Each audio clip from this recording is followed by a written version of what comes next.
we had a dinner at Intramuros, and it was just a reflection to see how beautiful Philippines is with the culture of music and dancing. That night, we got to meet everyone. We got to see Alan and Lai again, and then I got to meet Wally, Larissa, Tita Dale, and Tita Tess, which was really nice. We got to know each other more during dinner at Barbara's. Cultural celebration, they did dancing and Filipino culture, and it was very interesting, and it was fun. More importantly, the culture, the show that got us connected. So one of the traditional dance in the Philippines was with the bamboo sticks. I was a little bit nervous because they called me to go up to do the tinikling dance.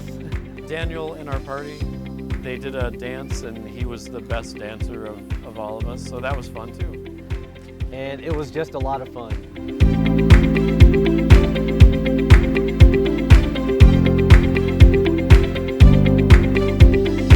A place which is called the Smoky Mountain. Smoky Mountain is just a metaphor. It's a mountain made from rubbish, literally. So we went to Smoky Mountain, and there was a GK village there, and there were all these kids there that are playing soccer. It was amazing. The adults played with the kids. It was really special afterwards to meet the kids at the, playing the soccer. To see them to be focused and dedicated, that really brought a smile to my face. Fortunate enough to get together and know the kids a little bit, the soccer team, the Smoky Mountain FC Football Club. So of course we have a great match with the little kids. They were pretty good. They were better than us, but they were really into it. And you see these little kids, and of all ages, they were playing, and it was just it was amazing. Having the ability to immerse and basically kick the ball around was really amazing. I was really impressed by their skills. To be a soccer player, they told me that was their dream, to be a professional soccer player. And I hope to see, and I pray that one of those kids can have their dream come true someday.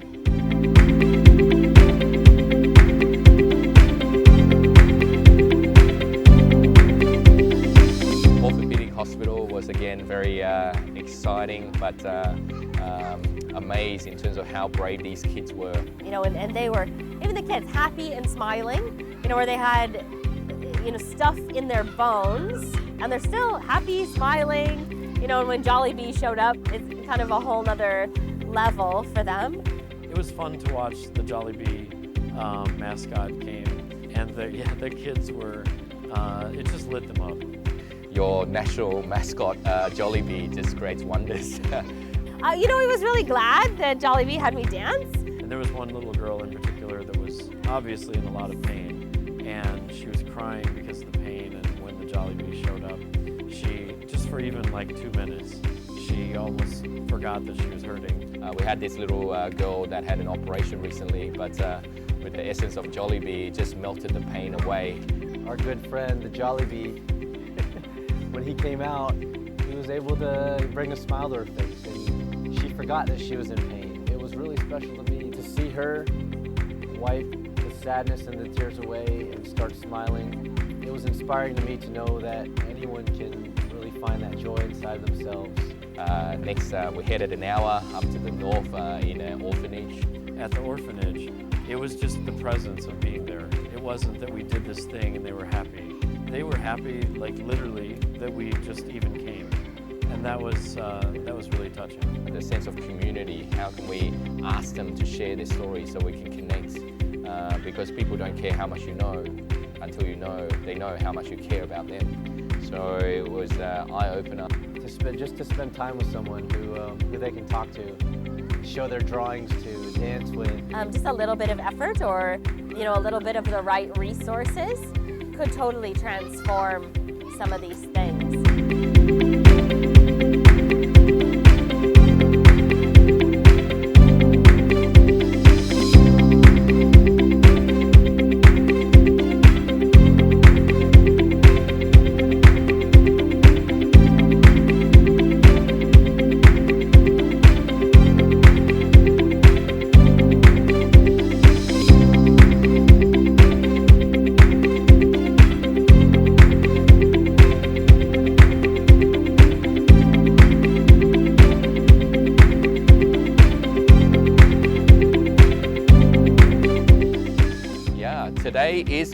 day, and that's where we get our hands dirty. So we give them these beautiful gloves so we can get some sand. And what the process is to sift the sand so it's more refined so they can mix it with concrete.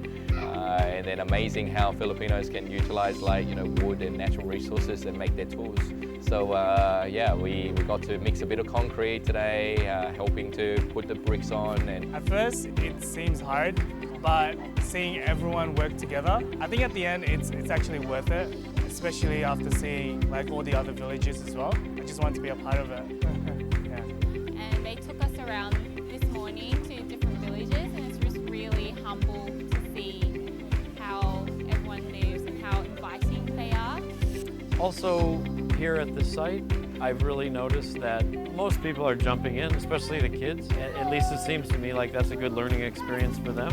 Even if it's just moving some dirt or something like that, they get to see that they're helping out and they're having fun doing it. And I think that probably teaches them a valuable lesson too. It was joyful. All the kids were joyful. I was joyful. They were happy. I was happy. We helped each other out to build houses. Yeah, it's pretty fun. One of the things that I've been looking forward to also is being able to work alongside my son so he can see the value of giving a lending hand, giving his time, not for yourself, but for someone else you can help. I was helping my dad and helping the kids. The kids was helping us. I was helping the kids. My dad was helping me, and I helped my dad. And to be able to do this with my son has meant the world to me.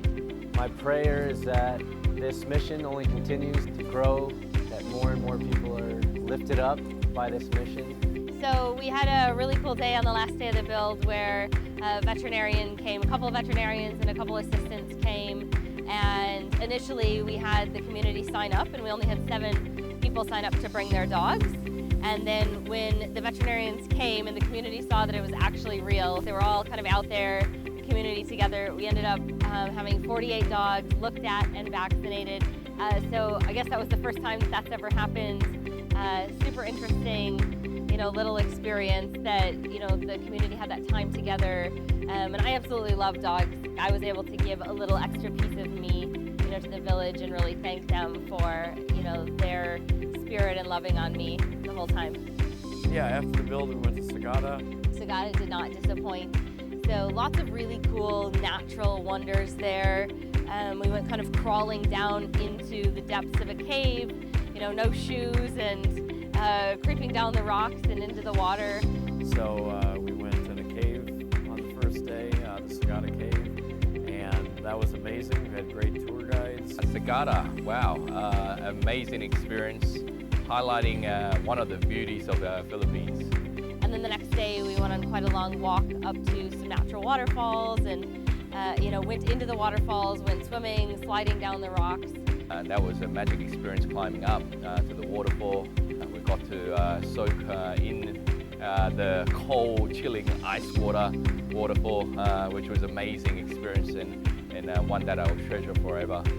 A lot of what was magical about Sagada was actually, that was wonderful, but there was time where we were all kind of together, where we weren't touring and we weren't at a restaurant. We were just sitting around a fire and we're chatting and it was wonderful. So it was a nice little kind of time to decompress and hang out with the team and really get to know everyone a little bit better and just kind of think about, what we had been doing the last couple of days and what that could mean from a bigger picture. Collaborating with people, when you're sitting down and eating and you're enjoying, this is when you're relaxed to really share the real experiences and which we're going to remember forever. Came back from Sagada kind of refreshed and ready to go. We showed up for the summit, we went in, listened to some of the speakers. It was kind of the perfect way to end this trip. So we've been here for 2 weeks now, and we've gotten to see some of the Philippines, we've gotten to do work in the villages, we've seen an orphanage and an orthopedic hospital, and this just kind of puts a nice top on it, or lid on it. Because if we would have just come here, we would have just done some of those other things, we wouldn't really have a full understanding of the whole experience. Here at the summit, getting to hear a lot of really inspirational stories of people who kind of have come from the bottom of the pyramid and didn't really see themselves as poor, just really had a lot of fire in them and have started their social business enterprises and are really focused on giving back and kind of reaching back down to the bottom of the pyramid and pulling others up with them. It's been a really awesome experience. But the fruits is that it's the collaboration and networking, because it's not only about fundraising, which a lot of the NGOs is about. It's about friend raising, and I believe the networks is the most key critical the relationships in GK, which we will treasure and build on that in years to come. This trip really have a big impact on my views on life, what it means to be alive, what it means to give. Each relationship and each new person I meet, it just makes a big imprint on my heart, and I will never forget this. This has been an unforgettable trip. You don't need money to be happy, to be honest. Like, I see everyone here smiling with a massive smile on their face. I think everyone's just happy to be together. So yeah, everyone's just helping each other. This is what their life is like, you know, the together, the connection, the love, the family. And it's not, you know, some people might describe it that they're happy in spite of or happy despite their conditions. And I don't think it's in spite of. I don't think it's despite anything. They're genuinely happy. They're happy for what they have. They're happy for where they are. And I think that, you know, probably the number one need of everyone here is really family and community. And I think GK's done a good job of having that vision, of having it be, okay, we're gonna help, but we're gonna help in a sustainable, meaningful way. It's also great to see the people here in their own community building up their own community. And these past few days has even driven that even deeper, that sense of pride of being Filipino. That's why you Filipinos are so true, and it's the feeling of family and community. Even if you know, they were to get a job and progress, how could they leave their family behind? Which is one of the true sense in Gao Kalinga, walang iwanan, which no one gets left behind.